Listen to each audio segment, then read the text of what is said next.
Welcome back to BullyBall, a San Francisco 49ers podcast. If you were waiting for us to hop on live, we're sorry we're a little bit late. We're having some technical difficulties today. Um, but, anyways, we released our recap video for the Cardinals game earlier this week. Check that out if you haven't already. And now today, we're going to talk about the 49ers wild card weekend matchup with the Seattle Seahawks. There's a couple factors that could play into this game. And this video, we're going to discuss all the keys to victory in the game.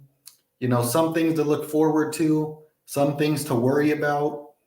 And, maybe we discuss what Pete Carroll said. I believe it was yesterday. So we're going to dive into all that and more.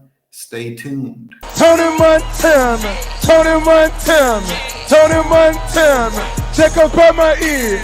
Tony Montana, Tony Montana, Tony Montana, I'm about to cut. All right, so you have your usual two hosts here. You guys know us by now, and if you don't, subscribe because we're trying to grow this channel fast. We appreciate all of you. And let's just dive right into this game. All right. So, you hop on Twitter, you hop on Bleacher Report, no matter what it is. This seems like the first playoff game in years where the 49ers are favored to win, like by everybody. I'm pretty sure last year it was, we were kind of the underdogs in every single game. It was like, oh, the 49ers are going to lose. Oh, they have no chance. Even in 2019, we were the 1 seed. And, it just felt like everybody always counted us out. This is the first playoff game. It really, truly feels like we're expected to win.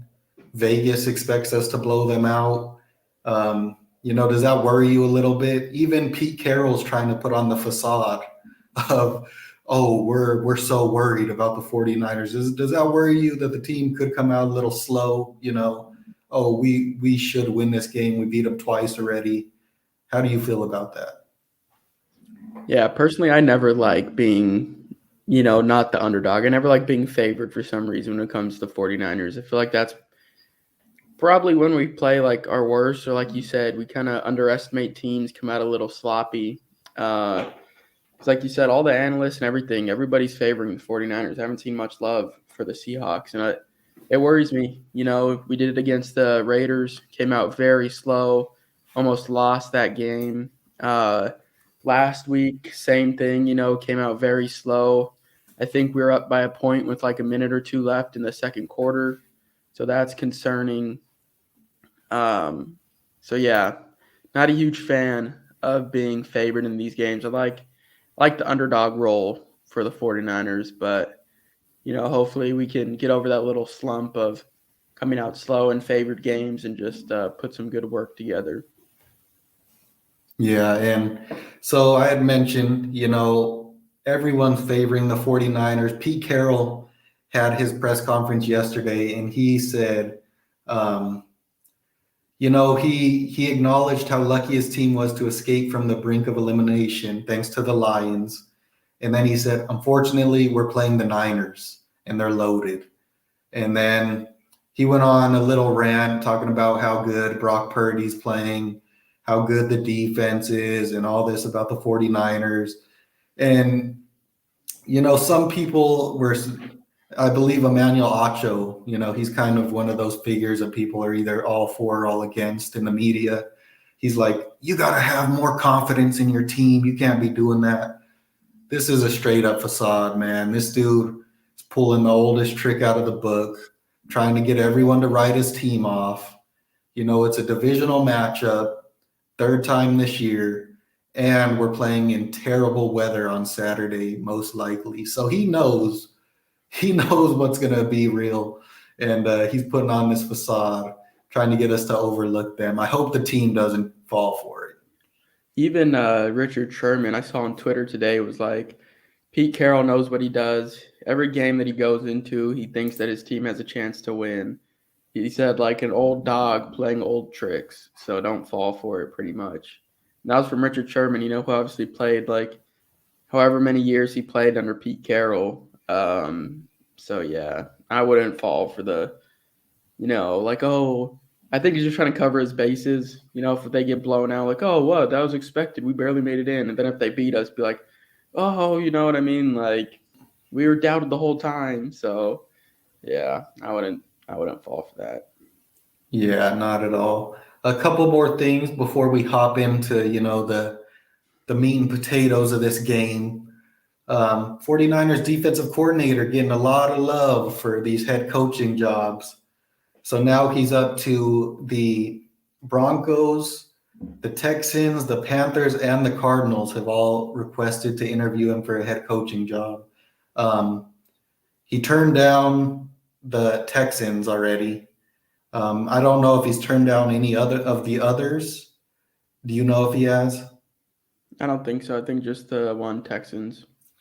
Yeah, so a lot of love, and he's probably going to get a lot more as the season continues to roll on. So the one I would be interested if I were him would probably be the Panthers. They have loads of picks from the McCaffrey trade. Pretty good defense. They got pieces on defense and offense. They can clear out that QB room, start new. So that's the job I'd be interested in if I were him. Which one would you be interested in? I'd be definitely looking at the Cardinals. They have some pretty good defensive players in Simmons and Budda Baker. You also, looking at the offense, you obviously have Kyler Murray, Marquise Brown. I know there's a report that was saying that they want to trade DeAndre Hopkins in the offseason, but if not, you still have DeAndre Hopkins, you still have James Conner. So you have a lot of talent there. And you have a relationship you can build with the younger quarterback, throughout his years. And obviously D'Amico can elevate their defense, add players and elevate their defense. So I'd be interested in the Cardinals position too. And you'd be able to get back the Niners twice a year or so. Yeah, that would be a good one. And then also Adam Peters, 49ers assistant GM, getting his opportunities as well. Can't think of them off the top of my head. I know one was the Cardinals, correct? Yeah. And what was the other one? I think it was Carolina, right? Was it the Panthers? I'm pretty sure some one of those teams. Either way. Titans and the Cardinals. Yeah, Titans. Yeah. Adam Peters is a Bay Area native.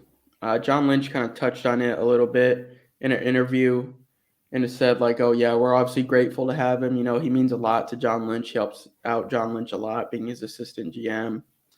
And he said, there's times when you have other opportunities arise and the team is fully going to support Adam Peters looking at those jobs.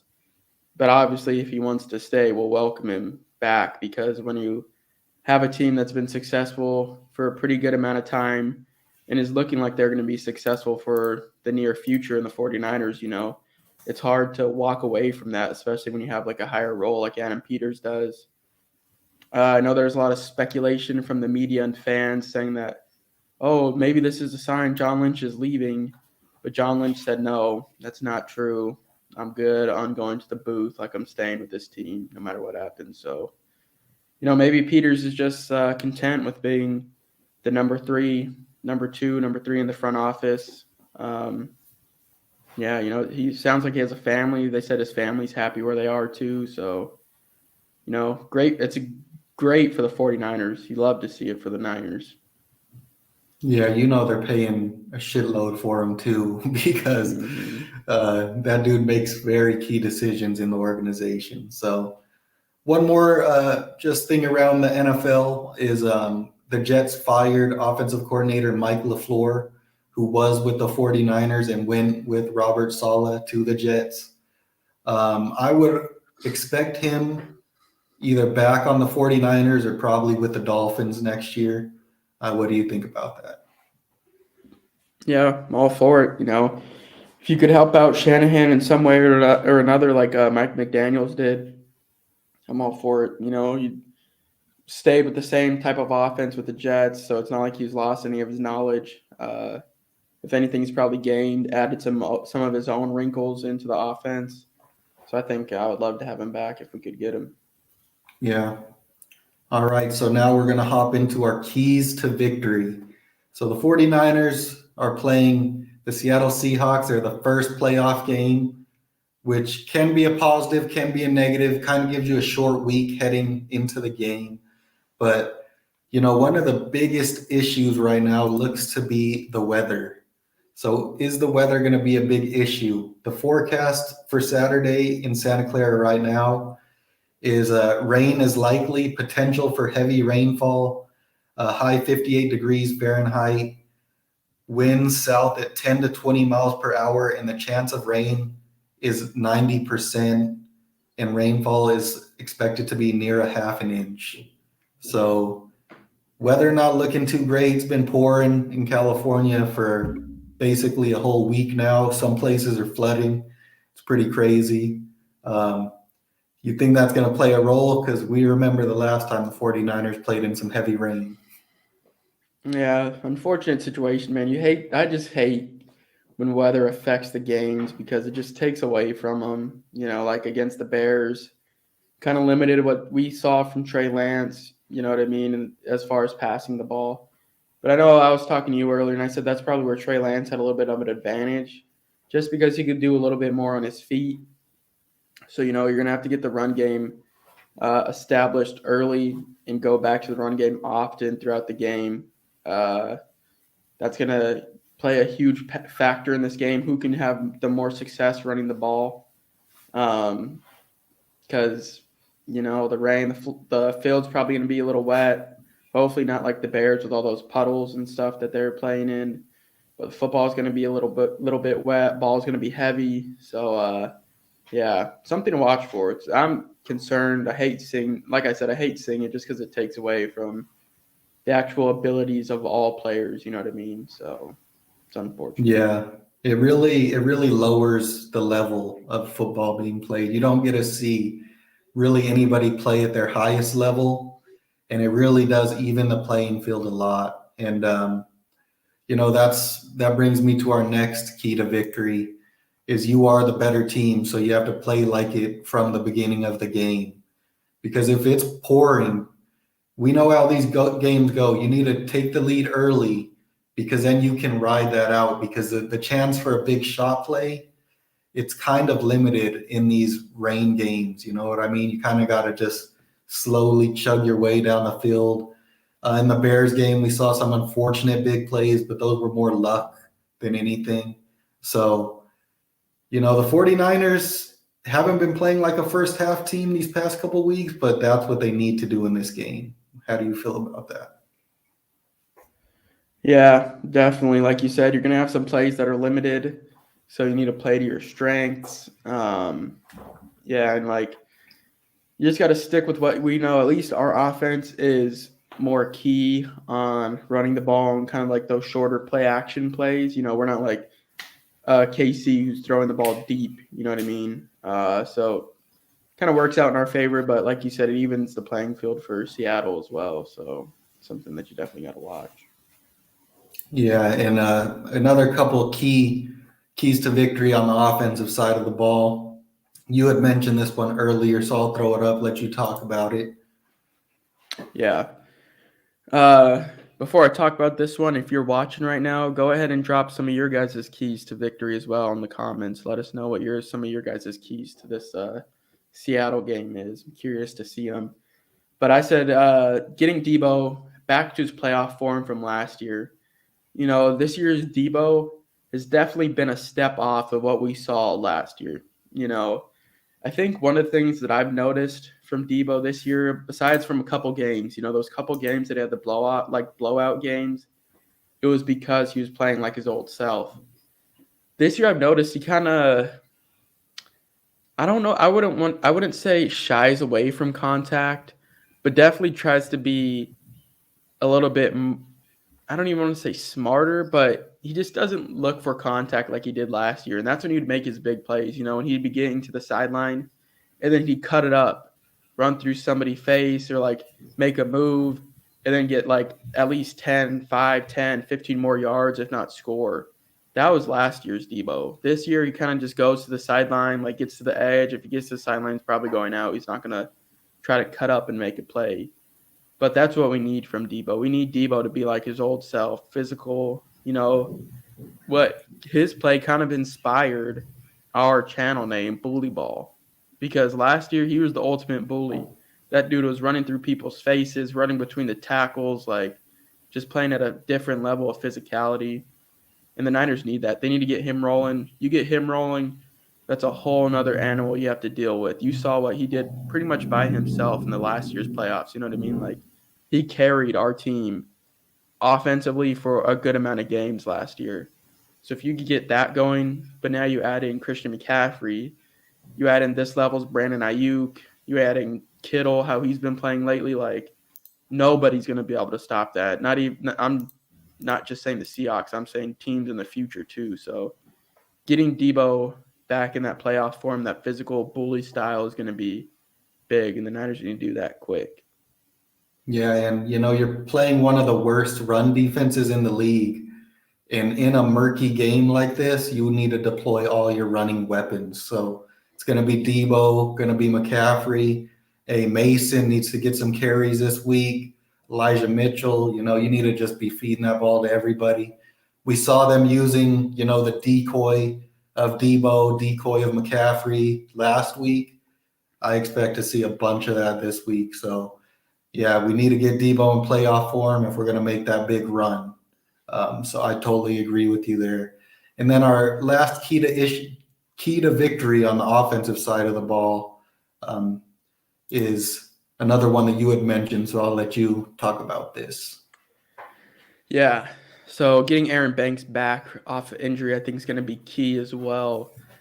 Spencer Burford he struggled in my opinion last week. He gave up a few pressures. J.J. Watt kind of had his way with them. Even though it was J.J. Watt's last game, so he's going to have his way no matter what, according to the NFL. But getting Aaron Banks back is going to be huge because they have a guy by the name of Al Woods, who I think he's going to be back this week. I think yesterday he was a non-participant in practice, but the day before he was limited. So if he's back, we're going to need Aaron Banks back because Al Woods can stop the run. He can eat double teams, get pressure on the quarterback if it's a pass play on the early downs. So they have some good interior D linemen. Puna Ford. Yeah. Is that his name? That dude, he always ends up having great games against the 49ers as well from the interior. So getting Aaron Banks back, I'd probably just the way that Daniel Brunskill has been playing these last couple of weeks, I've seen him make a lot of key blocks. I'd probably throw Banks left guard and then start Brunskill over Burford at right guard personally, just because those two have been playing at a very high level. And like I said, they're playing up against a pretty stout interior defensive line. Even though the stats don't show it, I know those two guys have been out for a little bit this year, so that could be a reason, but you need to get Aaron Banks back. Yeah, definitely. And before we keep going with the keys to victory, one thing I wanted to mention is, Pete Carroll saying those things yesterday. The Seahawks, they're coming in as a last seed. They shouldn't have even been in the playoffs. It wasn't in their hands. They're going to throw the kitchen sink at the 49ers. They're going to pull out all the stops. They're going to play loose. They have nothing to lose. So, the 49ers need to play a pretty great game just all around this week. You can't really be having dumb penalties. Can't be letting them move the ball easily. And, we make a couple mistakes on defense these past couple weeks that we're going to talk about now.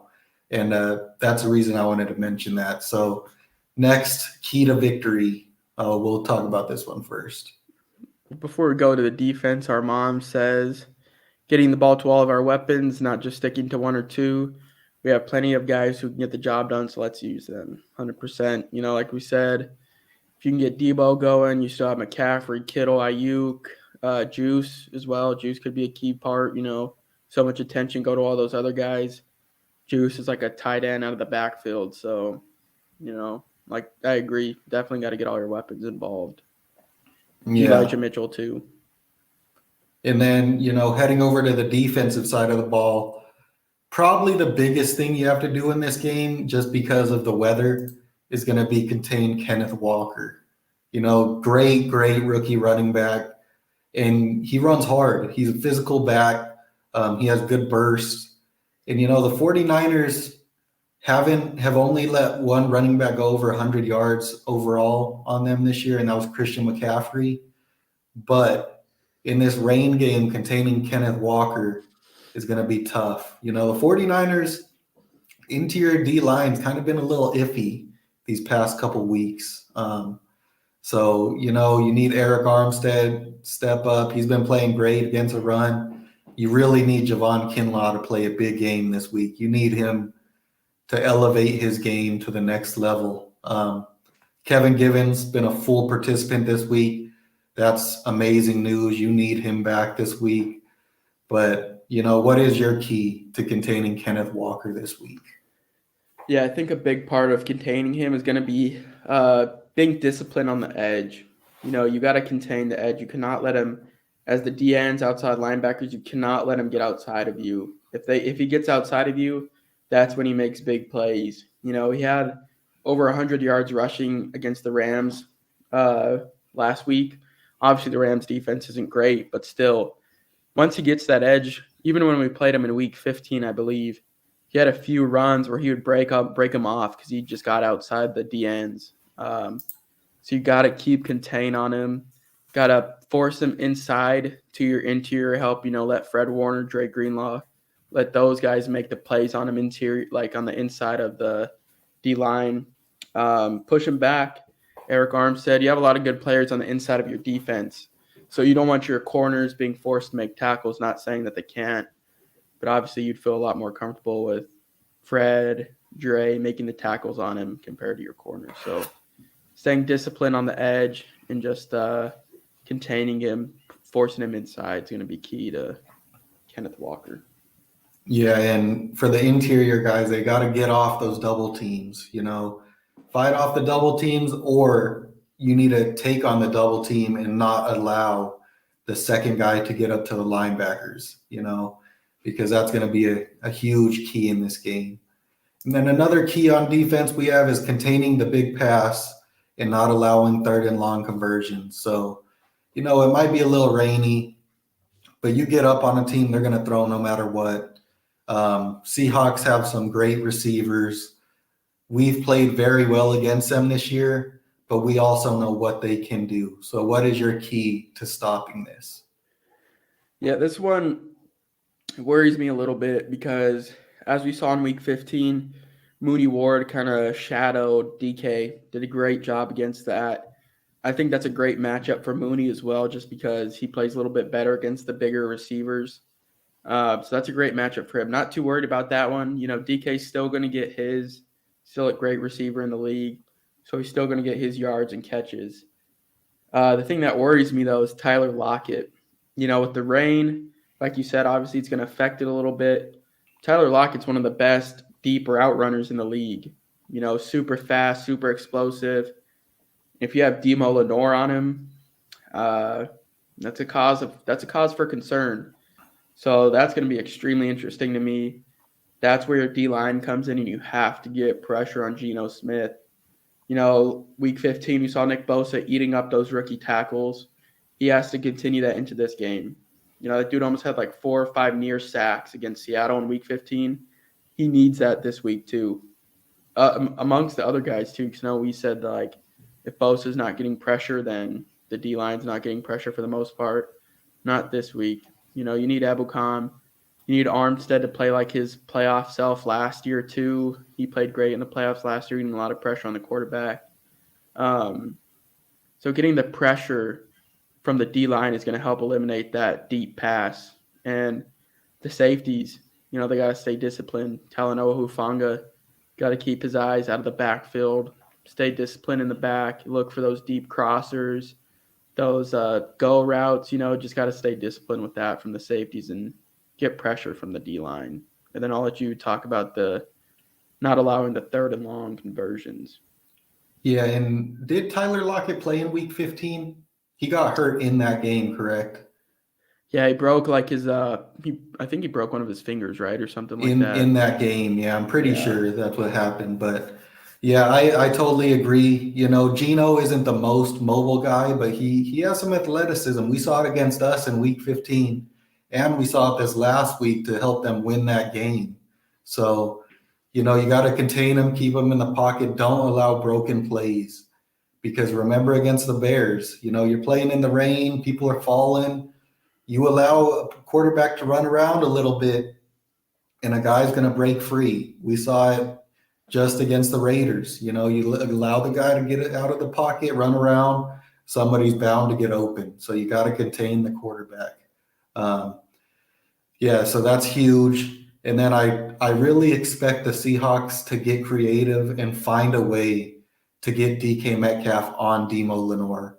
Whether they start him in the slot and then shift him over to the opposite side of the field, I don't know, but they're going to find a way to get that matchup because, that's a key matchup that they're going to want to expose. So I really expect to see Demo Lenore and DK Metcalf matched up a couple times in this game. But yeah, and then another big thing, this is going to be big for this whole run. If the 49ers are bound to go on it, they cannot allow 3rd and long conversions. That's been like their kryptonite the whole season. It's 3rd and 8, 3rd and 9, 3rd and 14, and the 49ers keep allowing these 3rd and longs. And I don't know what the issue is. I don't know how they can fix it, but they need to find a way to fix it because especially when you're playing in a rain game like this, you allow these teams to keep extending drives, and that's going to end your playoff run. So I don't know how they fix it, but they need to find a way this week to get it done. Yeah, definitely. Like you said, it's been their kryptonite. It's not like teams are doing crazy plays. It's like simple screen passes, simple draw plays, and they're somehow getting great yardage on it. It just blows my mind. So you got to stay disciplined on that. Got to stay disciplined. And I think another thing too, you kind of said it, they're going to get creative with, say, DK on Demo or whatever the case. I think any of their receivers on Demo is just kind of concerning. If you have DK or Tyler Lockett on Demo, I'm definitely concerned about that. I'm shadowing Tayshaun Gibson over the top of that. Like you said, they're going to throw the kitchen sink at this Niners defense and the offense. So they're going to do trick plays, flea flickers like we saw from the Cardinals, something. They're going to do whatever they can to beat us. We saw it last year, I believe. Don't remember what week it was, but we were down in Seattle, and they did a fake punt from like their 45, 40-yard line. Yeah. And they got a touchdown. Yeah. So you have to stay awake on punts, 3rd and longs, because they're going to throw the kitchen sink, trick plays, fake punts, onside kicks. Yeah, don't put anything past Pete Carroll on the Seahawks team because if there's a team that's going to do it, it's going to be them. Yeah, definitely. We got a Smithers here saying Niners. Thanks for tuning in, Smithers. We appreciate you. All right. And then, probably the biggest key to victory in this game, you got to win the turnover battle. You're playing in a rain game. It's going to be sloppy. Ball's going to go flying places you don't want it to go. You got to hold on to the ball. The 49ers have got to find a way to create some turnovers, and Brock Purdy has got to be smart with the ball this week. Last time the 49ers played the Seahawks, he threw one right into the hands of one of the safeties, and that dude just dropped it. Quandre Diggs, I think. Was it Quandre? Yeah. Yeah, and he just dropped it flat out. You cannot do that this week. You got to play, the cleanest football of your life this week as Brock Purdy, and the defense has got to play ferocious, and they got to be hunting that ball this week. What's your key on that? Yeah, 100%. A thing that contributes to that too, and I didn't even think about this until I started listening to some podcasts this week. this is the first team that Brock Purdy is going to play for the second time in the same season. You know what I mean? We played him with Brock Purdy in Week 15, which Brock Purdy was a shell of himself, but still, the Seahawks are going to have tape on him, what's working, what's not working. So, it's going to be interesting to see. And like you said, he definitely has to play his cleanest football. Got to be careful with that ball. Can't throw those risky, iffy passes.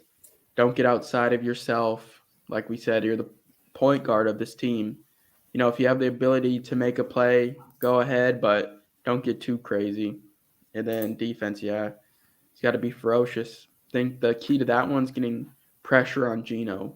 You know what I mean? Making him speed up his time clock a little bit, confuse him, do some fake blitzes and drop your guys back in coverage. So that's what's going to be big for the Niners. Yeah, and, the Seahawks haven't been playing very well lately, but when it's a divisional game, it's always going to be a fight to the very end. And our last key to victory that I have on here for us, and then we'll hop over to PFF and we'll show you the game preview for this game from them. But our last key to victory that I wanted to add is do not allow them to hang around, because, the Seahawks are always going to be that team that you allow them to hang around, they can pull it out at the end. That it's always been that way against the 49ers. And in Week 15, when they played, the 49ers were dominating that game, but they allowed them to hang around, and the game ended up a lot closer than it should have been. So, you really need to find a way to just stomp on their throat and end the game, because the 49ers have struggled doing that against teams lately. So how do they do that? How do you think the 49ers can, don't let them hang around, put them away? Yeah. That was another key to victory that I put too. I said start fast and finish, because like you said, we've been kind of starting slow, and then if we do get up on them, we can't really put them away. But I think a big key to that is winning the turnover battle, so that touches on our last key to victory that we had. And I think all the keys that we had prior to this one all play a huge factor into not letting them hang around. You know what I mean? I think one of the biggest things for this game is going to be getting pressure on Geno Smith, because if you give him time, he'll be able to move around the pocket and find a deep pass to DK or Tyler Lockett or whoever else, Noah Fant too.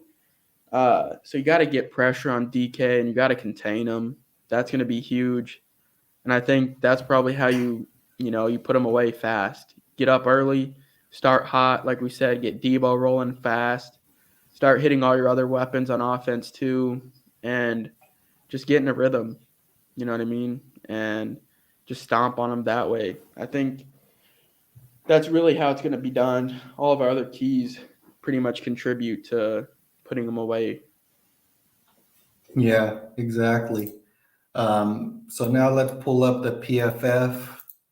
1 second here. So here's the PFF. Let me throw it on full screen for us real quick so they could see it. All right, so we have the PFF breakdown here of the game. The spread is obviously the 49ers to win by 9.5 points. So heavily favored.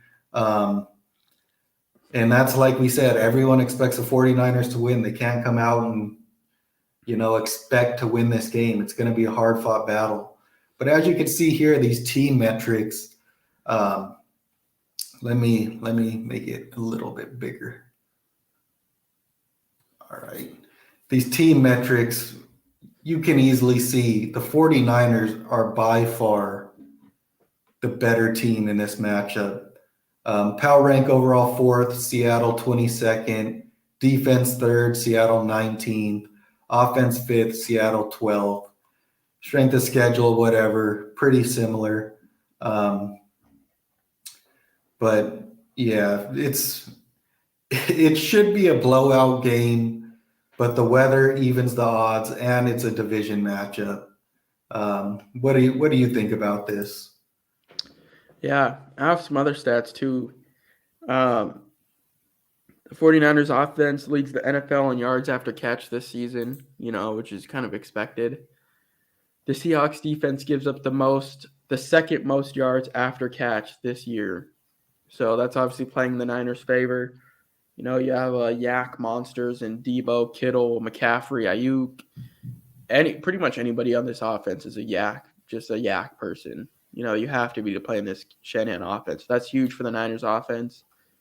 And then the Seahawks also allow a league-high 7.9 yards per catch to tight ends and running backs. And guess who the two players the Niners have that have been extremely hot these last few weeks since Brock Purdy's taken over? Christian McCaffrey and George Kittle. So, expect the Niners to take advantage of that. We've done that this whole year. That's how we've been winning games. So expect them to continue to roll off of that one. Those tweets are from Akash and a Verothin. So shout out to that guy putting out good content. But, we got to take advantage of that yak yardage and just get our playmakers rolling. Exactly. So let's talk a little bit about these players. Who were some keys to winning this game for you for the 49ers? We have a couple injuries, Aaron Banks and Dre Greenlaw, the two major ones. We don't know if they're going to play this week, but if they do, are those some of your key players to victory in this game? I mean, this is going to be my key player for this game and my Bully of the Week candidate. So I'll give a little early preview to that for this before the pregame primer. But going to be Dre Greenlaw. That guy's been the Seahawk killer since he's been on the team. I remember in 2019, in the first time we played Seattle, he had a crazy, almost pick six, but it was a great interception late in the fourth quarter or overtime that should have won us the game. And then obviously you go to the last game of the season. He has that goal line stand at the 1 yard line. This year too, just always making plays when it comes to the Seahawks. So Dre Greenlaw, he needs to be out there. For some reason when he's playing the Seahawks, this year too, week 15, he had that forced fumble on their backup running back, which pretty much flipped the game on its head. So, every time we've played the Seahawks, Dre Greenlaw has been making plays, especially this year. He's just been making plays against any team. So that's one of my key players this week. We need him back. Just the energy he brings, and you see him like hitting his helmet and shit. Like he just brings great energy to the team and defense. So that's my key player of the week and my Bully of the Week candidate as well. Yeah, that's a huge one. Dre Greenlaw, he's been playing amazing this season. And he was on that trajectory to be a star before he faced all those injuries. And, key player you want back this week. Same with Aaron Banks. But for me, one of my key players is this is a tough one, but I'm going to have to go with Deebo Samuel. I really think the 49ers last week didn't really want to use Deebo Samuel too much. They wanted him to be kind of just a decoy. I think it's full out unleashed this week in this game.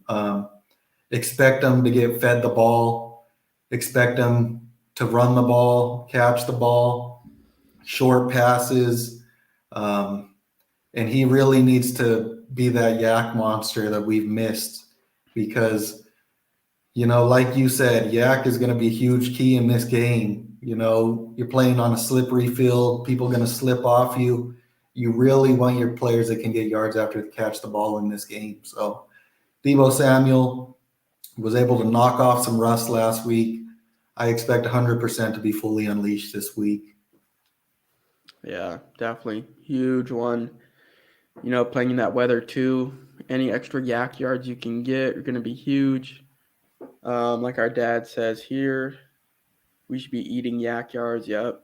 Should be feasting off those. And then Dre Greenlaw's been at practice this week. Thank God. Our dad says his bully is going to be CMC. Yeah, definitely possible. Anytime that guy's on the field, he could be the bully of the week. He could change the game, And it's crazy the way he plays because it's not like he's just like a scat back and it just relies solely on his speed. Like you see that dude running through tackles, seeking out contact. So what a trade that was. Those people who said the Niners overpaid, that was a terrible trade. Like the impact that guy has been insane for this team. Like you could almost justify the trade already just based off of the last 10 games. You know what I mean? Like ever since we got him, we've been on a winning streak besides Kansas City, but he wasn't even playing in that game really. So, it's just crazy. Yeah, Christian McCaffrey this year has been the Deebo Samuel of last year's team. Literally carried the team on his back to this point.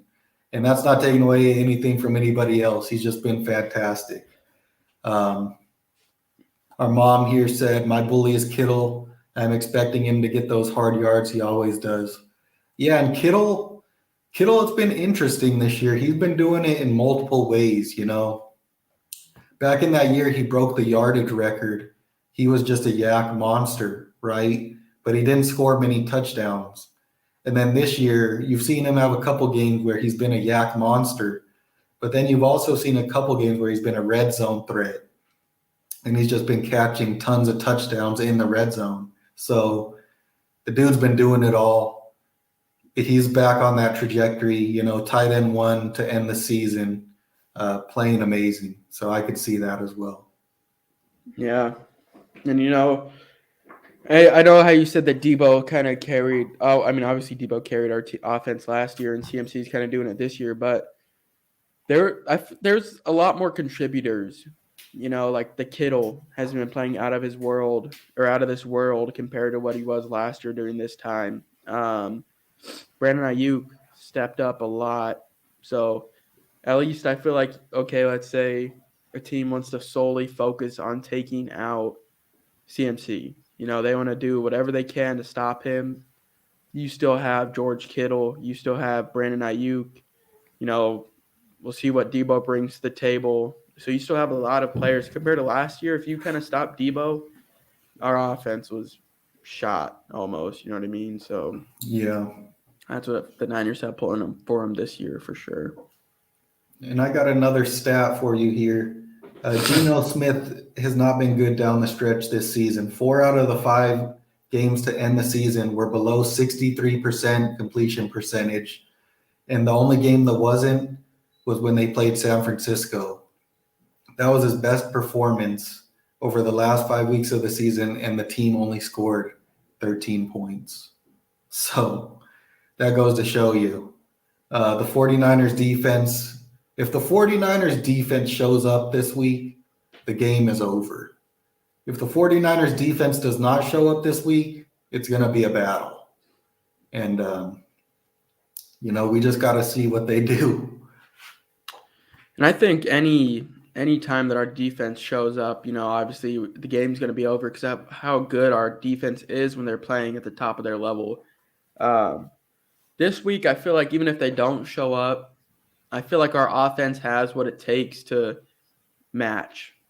If not, I think, not even match, outdo their offense. If it's like both defenses are kind of just blown, I feel like our offense can easily score more points than theirs. 100%. Definitely. What do you think about it? Yeah, no, definitely. We've seen it against the Raiders. You could say the Raiders suck, but the Raiders had hella weapons on offense. It turned into an offensive shootout, and the 49ers won. So, I don't want to get into an offensive shootout, but hey, if you got to do it, you got to do it. And we've seen Brock Purdy has the guts to go toe-to-toe with anybody. So, hey, send it if you got to send it. And ever since Brock Purdy's taken over, the offense has averaged over 30 points a game too. So, yeah, that's proof right there. Our dad saying also third down monster, Juwan Jennings. Totally forgot about Juwan Jennings. He's obviously a key player, especially on those late downs. And then Hufanga is going to break out this week. Yeah, the Niners could definitely use it. You could definitely use Hufanga getting hot in this first game and then carrying that into the next few games. So that'd be huge. And Talanoa Hufanga was just named 53 minutes ago the Polynesian Defensive Player of the Year by the Polynesian Football Hall of Fame. So they named Tua Tagovailoa and Talanoa Hufanga as the two Polynesian Pro Football Players of the Year. So congrats to him. Yeah. Forgot to talk about real quick before we get off. I don't know if you have anything else after this, but the inaugural players all pro teams were released a couple days ago, and the 49ers had 4, tied for the most with I think it was the Eagles or the Chiefs. They also had 4 selections. Those 4 guys. Chiefs. It was the Chiefs. Chiefs. Yeah. Those 4 guys, you have Kyle Juszczyk, Trent Williams, Nick Bosa, and Fred Warner making it on the first team.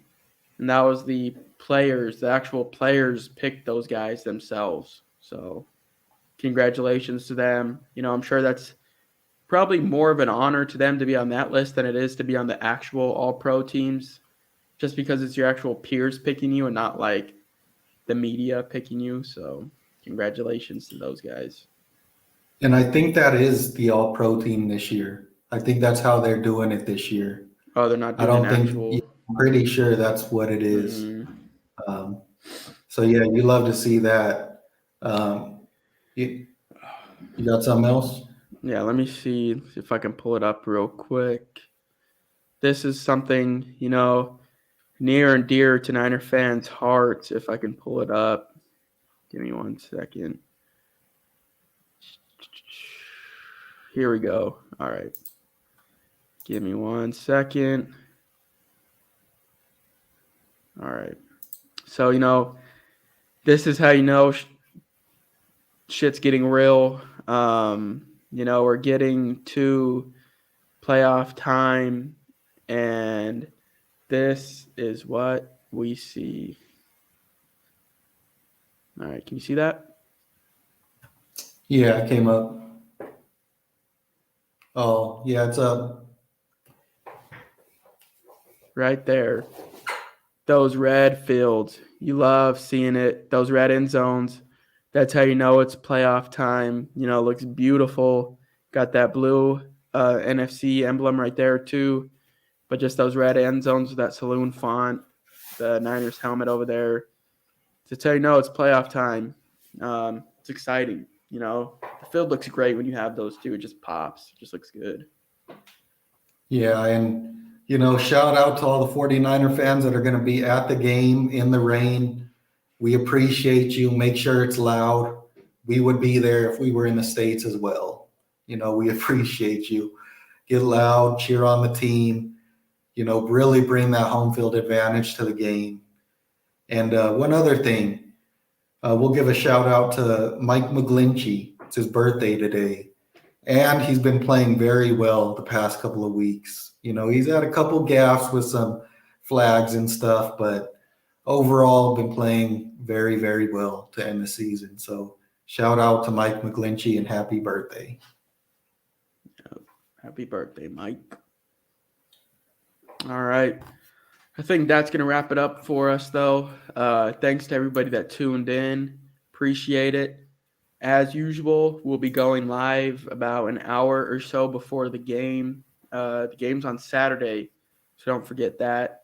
It's at Pacific time. I think it's at what, like 1:05 or something Pacific? Yeah, something like that. So I know it's on at 10 our time out here. So we'll be going live an hour before that. So tune in for that one. Yeah, thanks for tuning in. Got anything else, Joe? Yeah, and if you guys are watching this later, we appreciate you. We're overseas, so our times don't really line up to go live when you guys are off work and stuff. So we appreciate you if you watch this video later. And we appreciate you if you're here now. We got Spice Clown here. Go Niners. Yep, we appreciate you tuning in. And one last thing, 49ers are practicing right now, and Dre Greenlaw and Aaron Banks are on the field. So you love to see that. What That's about all I Eric got. Armstead? Wasn't Eric Armstead not practicing yesterday? Is there anything on him? Yeah. Let me see real quick. And if you heard anything about Eric Armstead, let us know, because we saw he didn't participate in practice yesterday after being limited the day before. So that would be very concerning if that was true. Could be just a regular rest day for him, maintenance day. You know, I know the Niners do that with like a Kinlaw. I think every Wednesday Kinlaw also gets a rest day. So maybe it's just regular maintenance for Eric Armstead, hopefully. Because like we said, he's going to be a huge player in the game. Yeah, I'm not seeing anything. So I would assume I'm seeing a report now that he wasn't even not practicing yesterday. So I don't know how true it was, but I'd assume he is practicing out there today. Choi Loco says, "Let's go Seattle Seahawks." B. Yeah, not here. Wrong channel for that one, buddy. But we let's do hope for a good we game. appreciate good, you healthy for game. tuning in. Yeah. Yeah, I saw this video of the Seattle Seahawks, and you know, it was after practice, and you see Gino walking in like clowning around, and then you see freaking Pete Carroll riding like a scooter inside the building, and it wasn't even an electric scooter; it was like a scooter you push. A Razor scooter from like back in the day. Yeah, like a Razor. I'm like, hey, these dudes, they were lying when they said they were worried. If Brock Purdy wins the Super Bowl, who will they start, Trey or Purdy? So I personally think that the 49ers are going to go into the offseason having a quarterback battle no matter what happens from here on out. And whoever goes through the preseason and they think is the best through that is going to be the starter. But if Brock Purdy wins the Super Bowl and the 49ers say, hey, he's the starter moving forward, I also don't have an issue with that. What about you? Yeah, I agree. Same thing. I think the Niners are going to trade Trey Lance for Justin Fields. No, just kidding. But I think, yeah, they'll do a quarterback competition, you know, and then like Joseph said, I also wouldn't be upset if they're like Brock Purdy's just going to start from here on if he wins the Super Bowl. You know, obviously they won't say that before it, but I'm saying after, if he does win it, then they'll be like, yeah, he's a starter. Then, yeah, you obviously have to roll with Brock no matter what, in my opinion, at least. And also, if the 49ers, you know, don't win or they win and they come out and say, hey, Trey Lance is the starter next year, I'm also fine with that. You know, he was your starting quarterback. And if they decide to stick with him, hey, man, whatever is going to help us win the most games next year, I am completely fine with. Now, if they say a Jimmy Garoppolo is the starter next year, then I got a problem. So that is my one thing that would cause a problem for me. But Spice Clown, drop a comment and let us know who you think the starter is going to be next season. Yeah, if they say Jimmy G's the starter, man, then the fucking Shanahan and Lynch deserve to be fired if that's the case. There's no way that dude, he's not, there's no shot he's even thought about being back, in my opinion. You know what I mean? Like, you have two very young, capable quarterbacks in Trey Lance and Brock Purdy. There's no reason to bring back Jimmy G, who is either, you know, very debatable, is either at the same level or below Brock Purdy. You know, I know people have other thoughts about that, but still, there's no way that you would bring Jimmy G back after what you've seen from Brock Purdy, in my opinion. Yeah, I totally agree. And, you know, we'll try to keep those talks for the off season, but thanks for tuning in and asking the question. We appreciate you. That's all I got. You got any final remarks? Not really. Let's just hope for a great game. I am a little nervous just because I'm not ready for the season to be over. Love football, love watching the Niners play. When you get to the playoffs, your season can be done at any point at that time. One loss and it's over. So obviously I'm a little bit nervous for that. I'm not ready for the season to be over for Niners football, but I'm excited. Playoff time, it's always great. Last time we played the playoffs or played the Seahawks in the playoffs, Richard Sherman got that iconic pick, like the tipped interception to who was it? Was it Bobby Wagner or Malcolm Yeah, Smith? Bobby. Actually, who was it? Was it Malcolm Smith? I don't know. I'm not 100% Yeah, it was on one that of one. those guys, but that was the last time that we played the Seahawks in the playoffs. So hopefully, I know this one's weighing on a lot of Niner fans' hearts pretty heavily. So hopefully we can get that dub and return the favor. Yeah, But and besides that, got nothing else. And if you guys are in here, please leave a like and subscribe. We appreciate you tuning in. We're growing this channel. It's growing at a good pace. We want to reach 200 subscribers by the end of the 49ers season. And last two comments before we get off. I think Purdy will be the starter even if he doesn't win the Super Bowl. I could see it happening, I wouldn't we'll be see what upset with happens. it. And then I'm not going to say it, but here's the comment about the Seattle Seahawks. So we appreciate you guys for tuning in. One more comment just came in. Gentlemen, what's going on? Let's talk about 49er games. Rick Diaz, tune in with us an hour before the game. We're about to hop off right now, but an hour before every game we go live, and we love to bring you guys on to just talk about the game, what you're excited for, what you're expecting in the game. So 1 hour before the Seattle game, we'll be on here live. Tune in and we'll bring you on, and you can talk about, how you're feeling heading into the Seahawks game. Let's not get ahead of ourselves, gentlemen. Let's take it 1 week at a time. Exactly. Everyone's already talked about the Super Bowl. You got to win one game, advance, win that game, advance, take it one game at a time. Nobody can count out the Seahawks, all right? It's going to be a battle. Yep. All right. Like Fred Warner says, it's a one game season from here on out. So you got to take it one game at a time. But yep, see y'all later. See y'all 1 hour before the game. Peace. Peace.